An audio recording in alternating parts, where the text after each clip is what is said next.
The new recruits were led to the cafeteria to eat tofu pudding. Bowls of bright red, tempting tofu pudding were placed in front of everyone. The honest-looking recruits couldn't resist their cravings at the sight. They did not know how much psychological shadow this delicious food would cast on them. They only knew that the tofu pudding tasted very good. But just then, the medic quietly reminded everyone, don't eat too much. The recruits, however, said, there's no way such a small amount of tofu pudding would make us full. At the instructor's command, the white, tender tofu pudding was gone in an instant. But one young man glanced at the staff officer and sensed something was wrong. After exchanging a look with the medic, he immediately guessed the staff officer's intention. When his comrades asked him, he said he had no appetite. Without another word, a comrade took his bowl away. The young man kindly reminded him not to eat too much, but the comrade said he could easily have 10 or 8 more bowls. Perhaps because Special Forces training was too tough, the simple bowl of tofu pudding became the rarest delicacy in the military camp. Watching everyone eat with such relish, the staff officer spoke up, there's plenty of tofu pudding. Eat as much as you want. As soon as he finished speaking, an honest recruit was the first to raise his hand. Then everyone wanted another bowl. The instructors saw this and smiled inscrutably. After lunch, a bus slowly arrived. The staff officer then revealed the real purpose of this trip. There was a major joint operation between the police and armed forces, so they were taken to observe. The bus slowly drove toward the destination. Then one recruit gradually sensed something wrong. This was actually an execution ground? As soon as the bus stopped, the Special Forces soldiers got off one by one. The usually brave recruits were so scared their legs went weak. At the execution ground,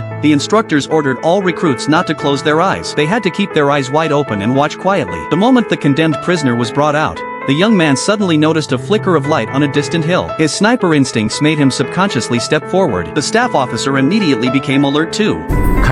The young man said it was the glint of a sniper rifle scope. The armed police quickly launched a search. With a gunshot, the observation trip came to an end. On the bus back, the Special Forces soldiers looked very pale. They all said they wished they hadn't eaten the tofu pudding. At dinner time, a large pot of braised pork was placed in front of them. And this time, what kind of story would happen to these Special Forces soldiers?